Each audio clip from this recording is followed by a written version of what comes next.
பிரெஸ்மா எனப்படும் மலேசிய முஸ்லிம் தொழில்முனைவோர் சங்க உறுப்பினர்களின் சுமார் 12,000 உணவகங்களில் சர்க்கரை குறைவான அல்லது சர்க்கரை இல்லாத பானங்களை அருந்தும்படி மக்களுக்கு பிரதமர் டத்தோஸ்ரீ அன்வார் இப்ராஹிம் அழைப்பு விடுத்துள்ளார்.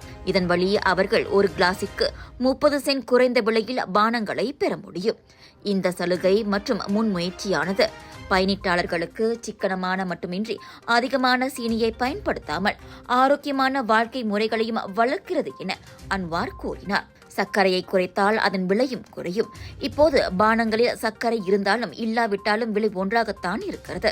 இனி அதனை வேறுபடுத்தும் வகையில் சர்க்கரையை பயன்படுத்தாத பானங்கள் 30 சென்ட் குறைந்த விலையில் கிடைக்கும்.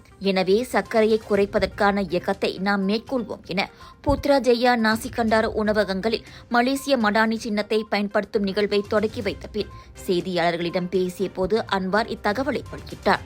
இதனிடையே குறைந்த சர்க்கரை அல்லது சீனியை பயன்படுத்தாத பானங்களுக்கு குறைந்த விலை நாடு முழுவதிலும் உள்ள பிரெஸ்மா உணவகங்களில் அமல்படுத்தப்பட்டதால் இதற்கு நல்ல வரவேற்பு கிடைத்துள்ளதாக பிரெஸ்மாவின் தலைவர் டத்தோ ஜவஹர் அலி தாயிப் கான் தெரிவித்திருக்கின்றார். இந்த தேங்காய் எண்ணெய் சமையல்ல அப்படின்னு ஸ்பெஷல் இருக்கு. கேரளாவிலிருந்து தயாரிக்கப்பட்ட ரேனாயூர் சமையல் தேங்காய் எண்ணெயில சமையல் செஞ்சு சாப்பிட்டா தரமாவும் இருக்கும், அறுசுவையாவும் இருக்கும்.